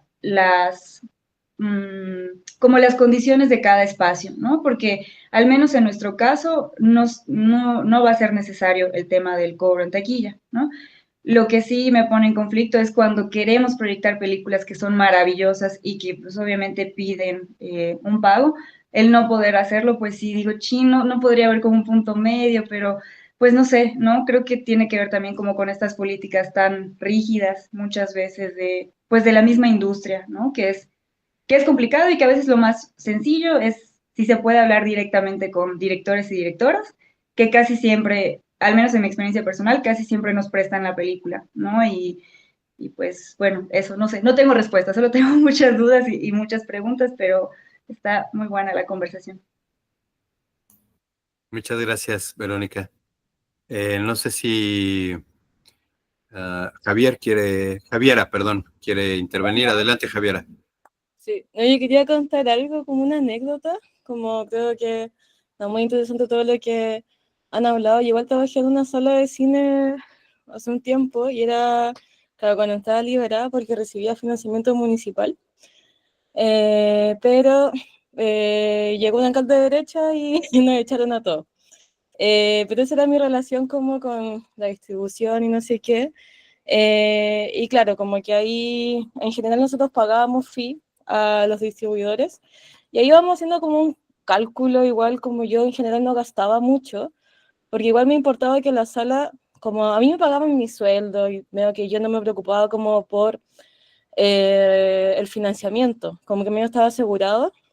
Yo lo que hacía también era como programar muchas cosas que quizás a mí no me gustaban tanto, pero que necesitaban un espacio. Por ejemplo, festivales de cine más pequeñitos, que a veces no tenían a dónde llegar, y ahí les dábamos un espacio. Y creo que eso hizo como algo muy importante dentro de la distribución, al menos en Santiago. Quizás cosas más específicas, pero que creo que igual es importante como diversificar también como la programación. Como yo no tenía ese como riesgo, entre comillas, como de estar perdiendo plata, un poco programa así a veces. Pero nada, quería contar un caso que a mí me vuela la cabeza, como no lo entiendo. Las películas de Raúl Ruiz, el cineasta chileno, como que se están distribuyendo ahora mismo, que han sido como 3 ahora último. La está distribuyendo una chica que es como la productora, ni siquiera es Valeria Sarmiento, que fue la esposa y montajista actual. Y es una locura porque están cobrando más de $1.000 por proyección. Y no, es insólito, porque, por ejemplo, cuando presentaron el realismo socialista, que fue esta película, en festivales de cine, Chamila, que es la productora, decía como, yo quiero llevar esta película a todos los rincones, que se den todos los espacios y no sé qué. Y ya, genial. Y claro, pues yo la contacté el año pasado para el Día del Patrimonio, hacer una función gratuita de la peli, y yo estaba dispuesta a pagar igual, no sé, $200 quizás como un fee. Y ella, sí, estoy cobrando $1.200, pero como es función gratuita puedo cobrar $800. Y no, es ridícula, yo quedé impactada y me enteré que este año estaba haciendo lo mismo, como sigue cobrando eso por la película. Y claro, ¿qué ha pasado con la película? Finalmente como que se ha dado mucho en Europa, por ejemplo, en Francia, como en cines comerciales. Pero en Chile, después de que tuvo recorrido por festivales, no se ha dado mucho, y claro, es por eso. Y no creo, no sé, como que ahí me pasa algo como alguien puede ser como la avaricia tanto también, como más cuando es una película de un realizador tan destacado también, como que justo más encima se llama realismo socialista, entonces como, no sé, entonces claro, como que igual encuentro como chocante como que tampoco haya como regulaciones quizás de ese tipo, y esto ya quizás a un nivel como más general, pero nada, solo quería contar eso, que a mí me impactó, me parece ridículo también, como demasiado. Muchas gracias, Javiera. Sí, pues es ridículo, ¿no? Como dices tú, o sea, la película se llama Realismo Socialista y le están aplicando como si fuera una lata de Campbell's, ¿no? O sea, es súper absurdo. Bueno, en México, no sé, en los demás países, bueno, sí me he metido a leer algunas de las legislaciones de los países de ustedes, pero la verdad es que no lo recuerdo tan puntualmente. Pero en México tenemos en la Ley Federal del Derecho de Autor, el artículo 148, la fracción cuarta, en donde se hace una excepción a los derechos de autor bajo la idea de que si la vas a exhibir con fines culturales y educativos sin que haya lucro, entonces puedes ponerla sin pedir autorización a nadie ni tener que rendirle cuentas a nadie. Entonces yo les invito también a que se metan a conocer cuál es la política pública en sus países, porque eso es fundamental. Esa puede ser una herramienta muy importante. La anécdota que nos contaba Verónica de no haber puesto la YT en la Alianza Francesa, la pudieron haber puesto sin pedir autorización, siempre y cuando su exhibición no tuviera cobro de taquilla. Pero pues ya nos platicaba que no tienen cobro de taquilla, más que cuando ponen el tour de cine francés. Entonces, claro que la pueden poner. Y si les llegan a decir algo de algún lado, ustedes sacan su ley federal de derecho de autor, la abren en el artículo 148, colocan su dedo índice sobre la fracción cuarta y se la dan a leer a aquel que les reclame. Hace poco yo hice una exhibición en ese estilo, ¿no? Con una película que ganó el Oso de Berlín en el 2024, creo que fue. Sí, en el 2024, ajá. Igual me pedían así no sé cuántos dólares, porque además tienen esta desfachatez de que aunque operan esas empresas en México, quieren cobrar en dólares. O sea, eso me parece ridículo y obviamente pues no, y pues sí, la pusimos de todas formas, ¿no? La pusimos en un museo, en el marco de una exposición, en un día domingo, que es entrada libre para el museo en general, y obviamente también a la exhibición, y pues, bueno, así es como uno también va haciendo sus propias estrategias, ¿no? La cuestión, como les digo, es que también conozcan ustedes sus propias, exacto, bingo, es esa mera. Que conozcan sus legislaciones y puedan ustedes como, pues eso, darle la vuelta a obstáculos que a lo mejor parecen obstáculos, pero en realidad no lo son porque sus legislaciones les dan oportunidad de hacer exhibiciones gratuitas sin pedir autorización a quien detenta los derechos patrimoniales de la película, ¿no? O los derechos de distribución. Bueno, en fin, la cosa es que, como pueden ver, la política está incluso en cómo son las prácticas que hacemos en nuestros espacios de exhibición alternativa. Y ya escuchamos un catálogo bastante diverso de distintas maneras de pensar y de distintas maneras de actuar respecto de esas cuestiones. Pero las decisiones que uno toma, pues implican que uno está adoptando una política que puede ser propia o que puede ser compartida con otros colegas, pero uno tiene que tomar partido y tiene que decir, esta va a ser la política de mi espacio. Y entonces tiene que asumir junto con ello, ahorita se los apunto, Leonardo, en el chat para que quede al alcance de ustedes. La cuestión, pues, como les digo, es que uno tiene que tomar partido y tiene que adoptar una política, asumiendo, obviamente, las consecuencias que pueda llegar a tener las decisiones que uno tome, ¿no? Hay que considerar, pues, cómo va a operar uno, cómo se va a librar de los posibles riesgos que puede enfrentar o no, ¿no? Ahí ya depende de cada uno, o de cada una. Pero bueno, yo veo que la exhibición, como les digo, alternativa en México, pasa mucho por la gratuidad y no lo hacemos con fines de lucro y no solemos pedir permiso para hacer las exhibiciones y eso no está mal.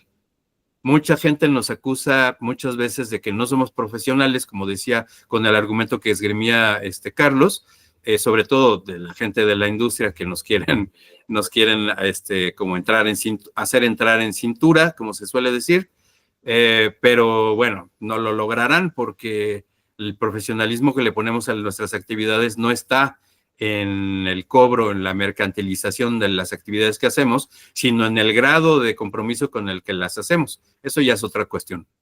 En fin, bueno, estos son los aspectos que también, como les decía, pues están relacionados con la política, ¿no? Y el cine. dense cuenta cómo esto está en el corazón de las prácticas nuestras, pero en el corazón del cine mismo, porque justo lo que estábamos platicando del cómo se hace el comercio de cine, por ejemplo, entre Estados Unidos y Francia, está atravesado por este tipo de decisiones. Francia dijo, no, el cine no es como cualquier otra mercancía, no es como una lata de sopa ya hecha, es algo muy diferente, es cultura, y la cultura no puede ser tratada igual que una mercancía. Aceptamos, dicen los franceses, que el cine es un objeto complejo que tiene una dimensión mercantil o industrial o comercial, pero también tiene una dimensión cultural. Y si no queremos aplastar a la dimensión cultural, tenemos que defenderla con unas medidas que le hagan valer esas otras dimensiones. Y eso es un poco el dilema que estamos enfrentando en la exhibición, como ya se expresó por parte de ustedes, ¿no? Entonces, bueno, esas son otras cosas que les quería yo, que quería que revisáramos. Ahora, en esta lámina que está compartiéndose, que ustedes están viendo, identifican esa imagen. Me supongo, ¿alguien puede decirme a qué película pertenece? La salida de la fábrica, ¿no? Ajá. De las primeras producciones que se hicieron. Se supone que es la primera película realizada por los hermanos Lumière y una de las primeras producidas en la historia del cine. Se llama La salida de los obreros de la fábrica, ¿no? También me interesó poner esa imagen porque, en primer lugar, porque vean ustedes, por lo menos en ese fotograma, quien prevalece son las mujeres. En segundo lugar, la fábrica de la que están saliendo era de los hermanos Lumière y era de materiales fotográficos en la ciudad de Lyon, en Francia. Y en tercer lugar, porque justo lo que están retratando ellos es a las obreras, en este caso, ¿no? Por lo menos en este fotograma. Sabemos que la composición de los obreros en su fábrica no se limitaba o no estaba hecho exclusivamente para mujeres, también hay muchos hombres que participaban ahí y se pueden ver en el corto mismo desfilando, saliendo de la fábrica. Pero bueno, ese componente de los obreros, del componente obrero, es algo bien interesante que esté representado en el cine mismo, ¿no? Y esto está representado en el cine mismo, pero desde la perspectiva de los patrones. O sea, esa es la cuestión, ¿no? Hay muy pocas representaciones cinematográficas en comparación, o sea, si las ponemos en comparación, no es que no existan, pero el punto de vista de los obreros y de las obreras tiene mucho menos representaciones que las hechas con la mirada del patrón, ¿no? En este caso de los hermanos Lumière. Entonces, eso es una perspectiva que también no hay que perder. O sea, el cine en su mirada también tiene una mirada siempre política, atravesada por lo político.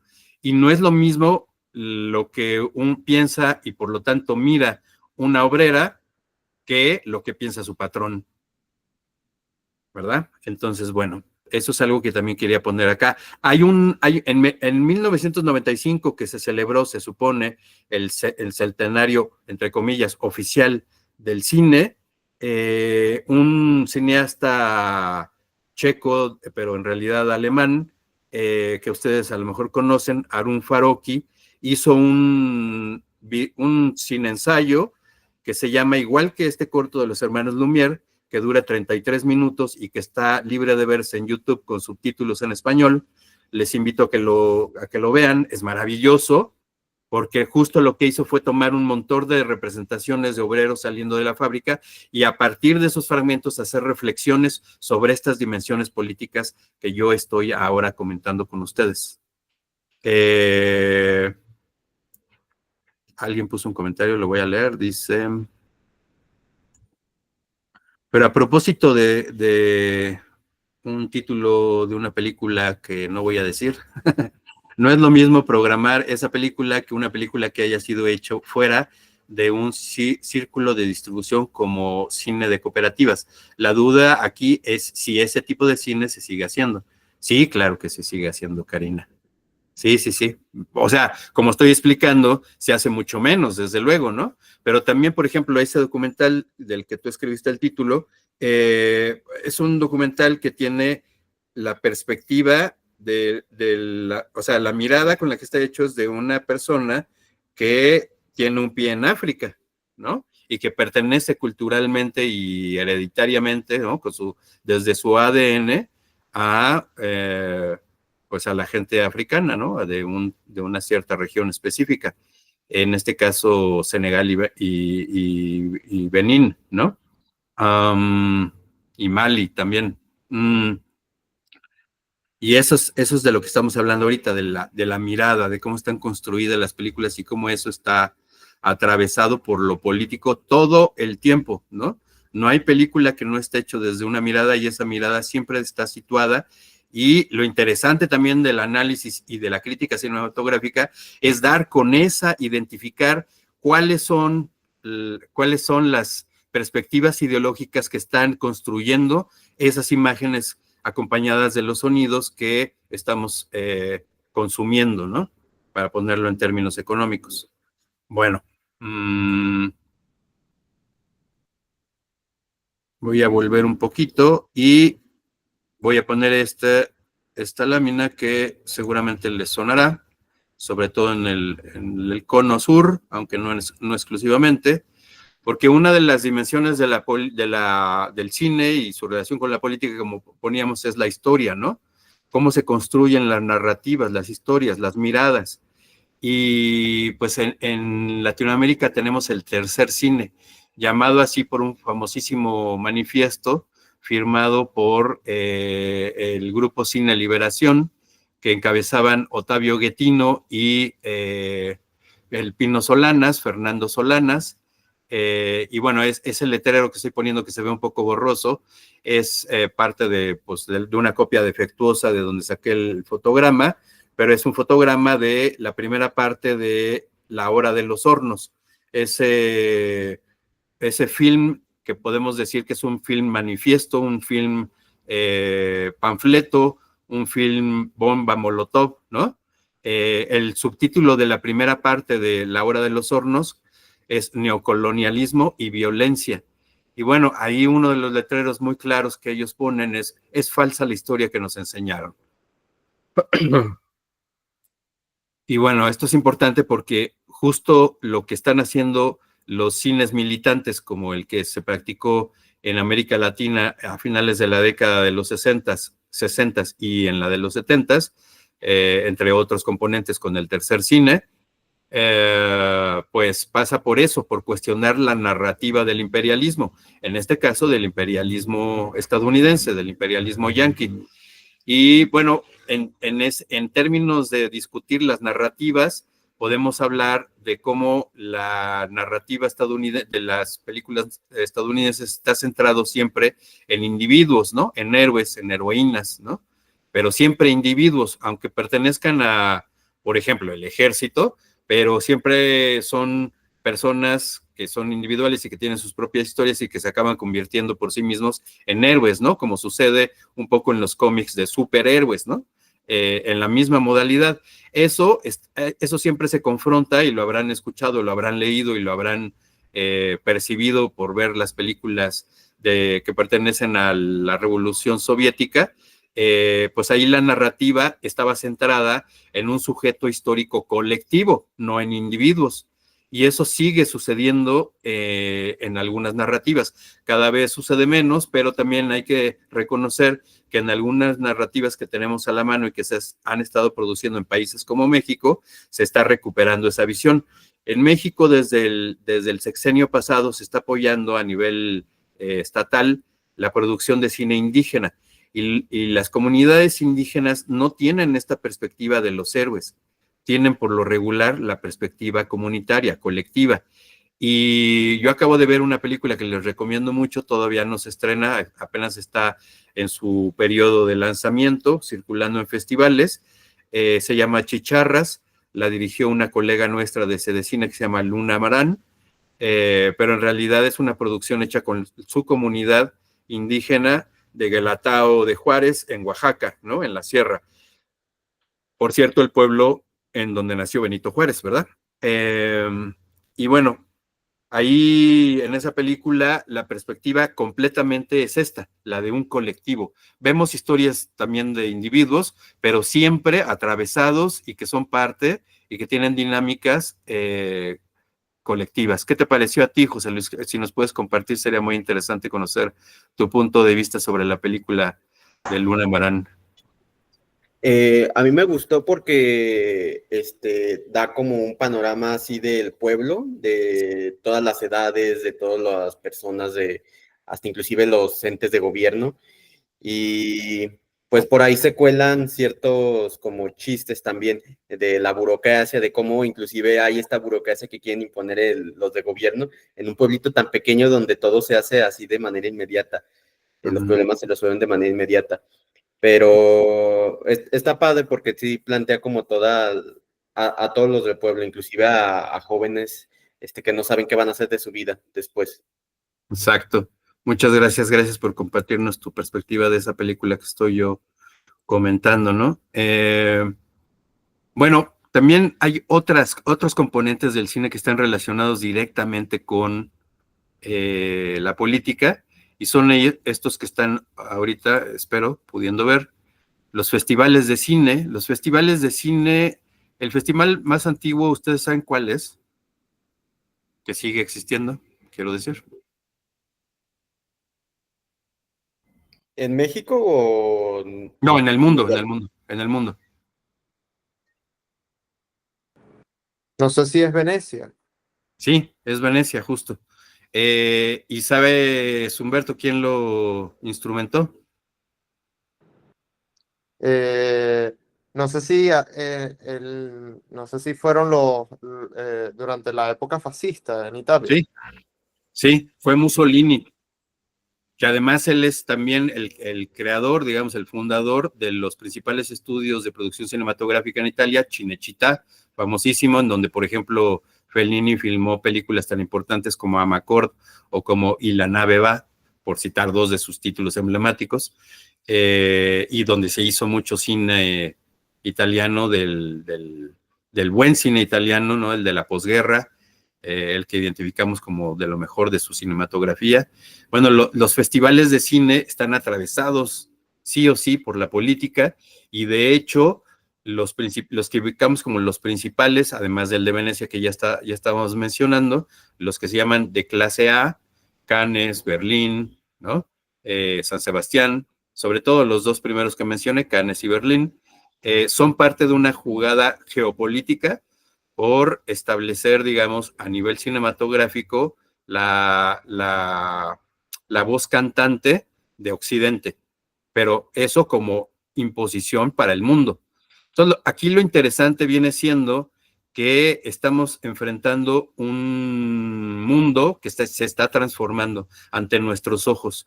Lo que muchos analistas geopolíticos dicen es que estamos en transición de un modelo que era unipolar, en donde el país hegemónico obviamente era Estados Unidos, a un modelo de mundo, de geopolítica multipolar, en el que por lo menos en el horizonte, en este preciso momento, son identificables tres actores que están, digamos, en el mismo nivel.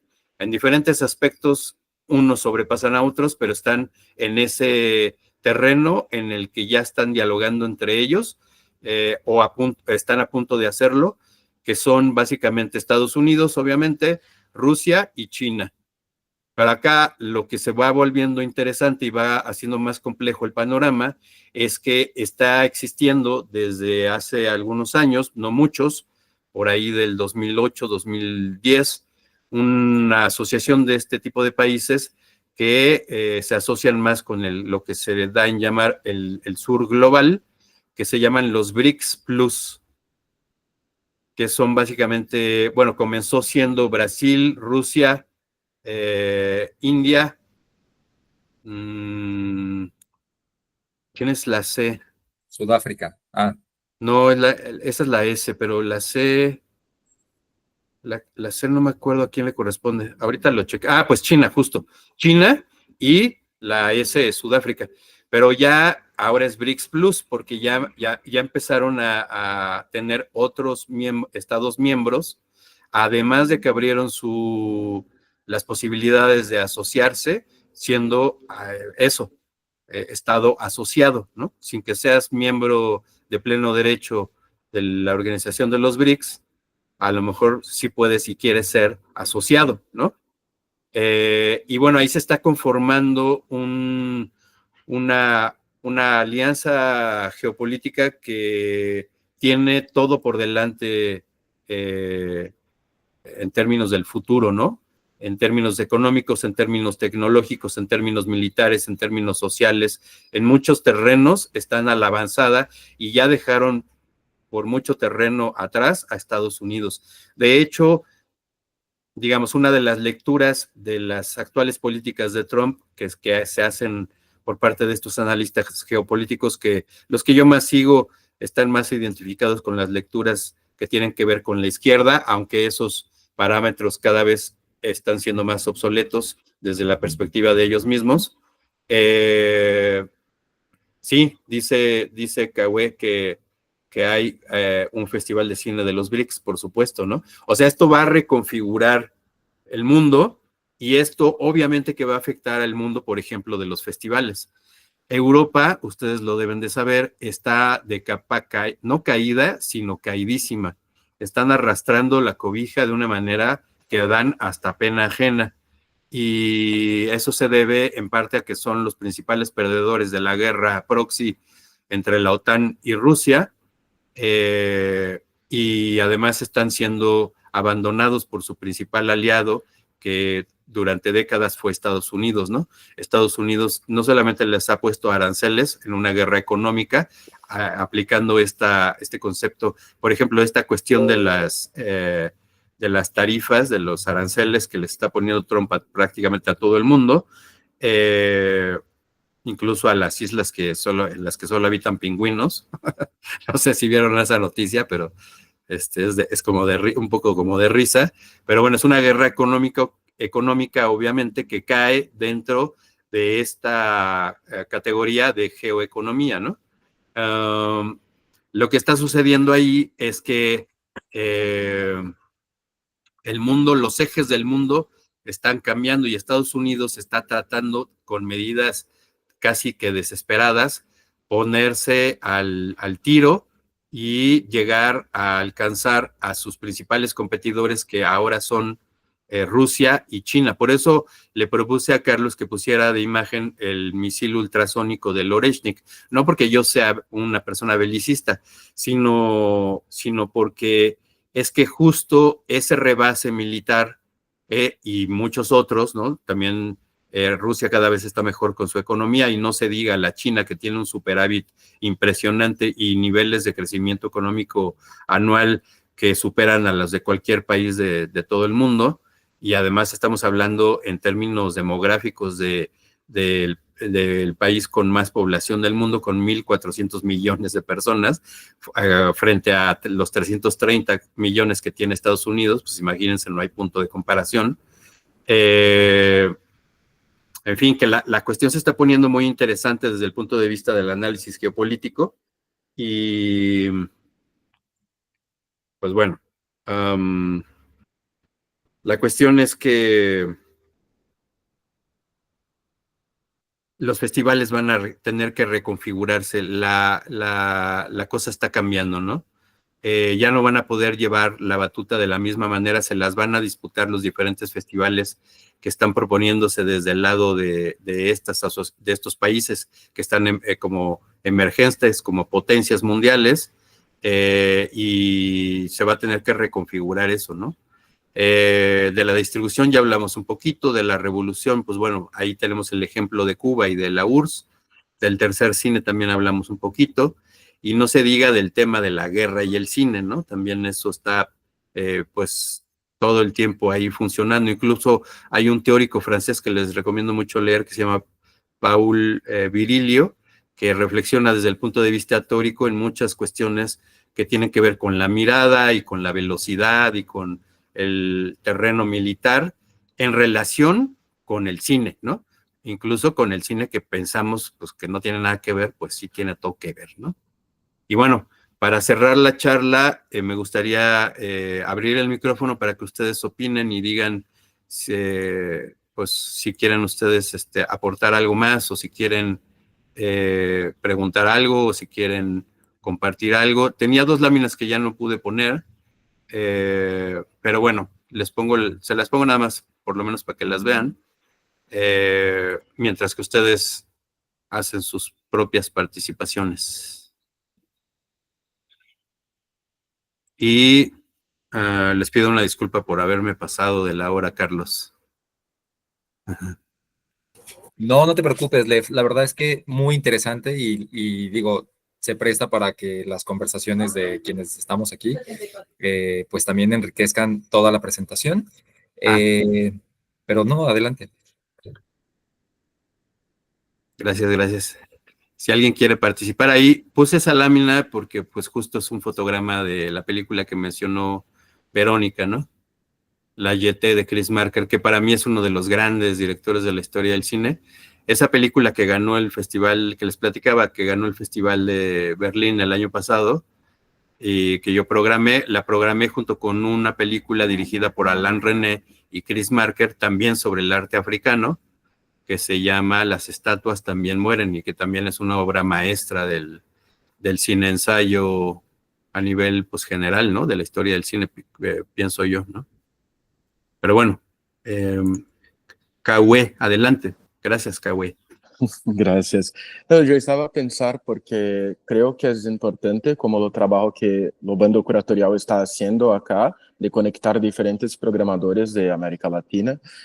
También tener esta conexión con programadores de China, de África y de India, porque muchas veces no miramos estos territorios como puntos de interés, como podemos compartir filmes e experiencias, mas estão muy próximos de nuestra experiencia.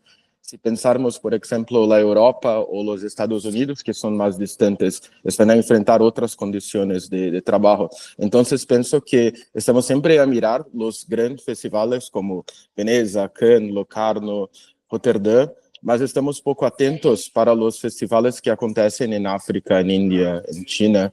Y es muy interesante. Yo tengo una impresión que es necesario conectarse con las personas que están haciendo esto en esos territorios, porque tenemos mucho a aprender con ellos y también pasar las experiencias y también conectar nuestras películas en un modo que podemos establecer una red de circulación que no es dependiente de Europa y de los Estados Unidos. Genial, muchas gracias por ese comentario, Cauê. Me supongo que estás en Brasil, pero no sé. Sí, en São Paulo. Genial. Acabo yo de terminar de ver una serie documental increíble, me encantó, que es una historia de la Mostra de Sao Paulo. Es una miniserie documental de 4 episodios que se llama Viva o Cinema. Les voy a poner el cartel en pantalla para que... Interesante porque yo soy programador en la Mostra de São Paulo. Oh, qué maravilla. Pues, ¿ya viste el documental, la serie documental? Sí, yo conozco. Es curioso porque quien comenzó la Mostra de São Paulo fue Leon Kakov, que era un inmigrante sirio. Entonces, llegó en Brasil y comenzó durante la dictadura a hacer la Mostra. Es una historia bellísima de cómo programación puede ser también una actividad combativa.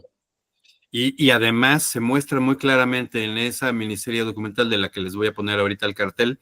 En México la pueden ver en la plataforma Max, pero espero que pronto alguien la sustraiga de ahí y la ponga a circular para que llegue a todas las personas sin distingos y sin tener que pagar por verla, ¿no? Se muestra muy claramente, decía, en esa miniserie, además de esto que está aportando Cauê, que es súper importante, de Kakov y de su origen y de cómo eso nos conecta con el comentario que él estaba haciendo previamente, de visitar esas filmografías de esos países con los que tenemos además colegas que hacen trabajo muy, muy parecido, más cercano a nosotros que el de los países de Occidente, ¿no? De Europa y de Estados Unidos y Canadá, Y sería interesantísimo además empezar a hacer esas alianzas, porque hacia allá es a donde va el mundo, allá está el futuro, ¿no? O sea, no quiero decir que en esos territorios, lo que quiero decir es que hacia allá, hacia que nos tengamos un punto de encuentro con esas personas y con esos países, en el punto medio entre ellos y nosotros, ahí es a donde está el futuro para mí. Bueno, ahí les va.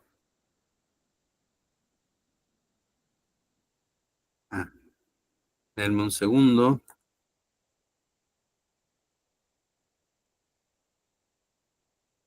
Ay, a ver. No, espérenme. A ver. Bueno, la miniserie se llama Viva o Cinema. Y cada capítulo es de 1 hora y es verdaderamente una joya, no se lo pierdan por nada.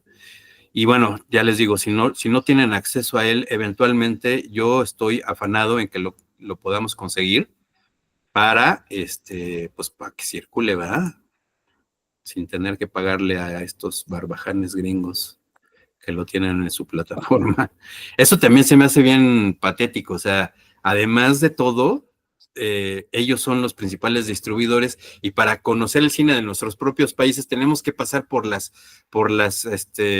las casetas de cobro que nos ponen los gringos, o sea, hazme el chingado favor, como decimos en México, o sea, no es posible. Bueno, ahí les va. Tenemos que darle la vuelta a todo eso, es patético, no puede ser. Oye, Lev, mientras compartes tu pantalla para comentarles que las películas y los contenidos que fueron agregando al chat, los vamos a recopilar en el documento que ya teníamos, para que también tengan ahí acceso las personas, bueno, todos los que podamos, ¿vale? Gracias, Carlos. Ahí están viendo, creo, ya el cartel, ¿cierto?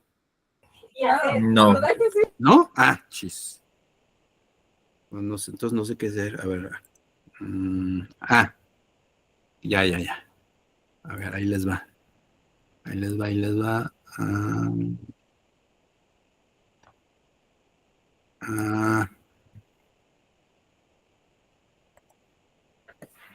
No sé cómo hacerlo, la verdad. Híjole. Me está haciendo quedar mal esta cosa. Ya sé cómo lo voy a hacer. Ya sé. Separé la pestaña y ahora sí. Ahí está. Ajá. Bueno, y mientras también dice Kawe que puede pedirle a Mostra que envíe un enlace con los episodios, incluso si queremos programar. Eso estaría interesante, Kawe, que pudiéramos hacer a lo mejor un circuito, ¿no? De posibles exhibiciones. Estaría increíble. Bueno, por lo menos para que lo vean, o sea, es lo que está ofreciendo, ¿no? Poner a disposición de ustedes para que puedan ver la serie documental. Es verdaderamente extraordinaria. No se la pierdan. Les decía, además de lo que comentó Kawe, también cada episodio muestra con una claridad impresionante cómo se relaciona la historia de la Mostra de Sao Paulo, que es uno de los principales festivales de América Latina y del mundo, con la historia política de Brasil. Por ejemplo, en el momento que se inaugura en el 77, está la dictadura militar en el control político de Brasil. Y lo que instrumenta Kakov, que es el fundador de la Mostra, es que la gente vote por las películas en un momento político en el que la gente no podía votar.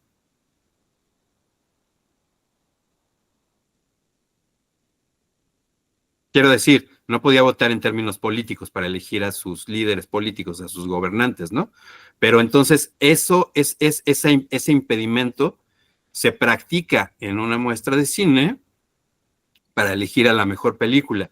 Y eso tiene, o sea, tiene repercusiones, pues, o sea, tiene un trasfondo, tiene hay una conexión ahí muy fuerte entre la gente que tiene deseo de hablar y de hacer escuchar su voz en el marco de un sistema político que no lo permite. Entonces, la muestra se convierte en un espacio democrático impresionante. Y como eso, una cantidad increíble de detalles, porque pues dura, si juntan los episodios, pues dura 4 horas, ¿verdad? Y está lleno de informaciones maravillosas, entonces no se lo pierdan. Bueno, los demás no sé si quieren comentar algo, agregar algo, decir una despedida, lo que sea. Bueno, sí, mientras se anima alguien más, pues también darte las gracias. Lev fue sumamente inspirador y nos deja muchas preguntas, como también por aquí decían en el conversatorio, nos deja más preguntas que respuestas, pero creo que de eso se trata también como para cada quien en sus quehaceres, empecemos a echar el ratón, ¿no? Y a girar y seguir tejiendo esta red de compartirnos y colaborando. Así que muchas gracias. Recuerden esta esta grabación quedará ahí disponible para quien quiera continuar anotando referencias o lo que sea, va a estar en YouTube. Y pues también agradecerles por su tiempo y estar acá. Descansamos 2 sábados más, o sea, los próximos 2 sábados no hay sesión. Nos volvemos a reconectar en el tercer sábado con Camila y Fran del CCC en Chile. Así que muchísimas gracias, Left. Al contrario, gracias a ustedes. Que tengan buen fin de semana. Chao. Adiós. Nos vemos. Hasta luego, gracias.